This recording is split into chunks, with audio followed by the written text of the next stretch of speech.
Alzheimer's. It is described by the Alzheimer's Association as a progressive brain disorder that damages and eventually destroys brain cells, leading to memory loss and changes in thinking and other brain functions. Alzheimer's is the most common form of dementia. It affects mostly people aged 65 and up.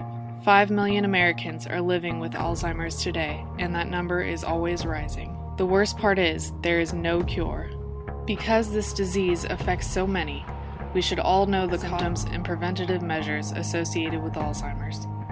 The earliest symptom of Alzheimer's is difficulty remembering new information. This is because Alzheimer's often starts in the part of the brain that controls learning. People with Alzheimer's experience confusion about events, time, and places, mood and behavior changes, and unfounded suspicions about family, friends, and caregivers.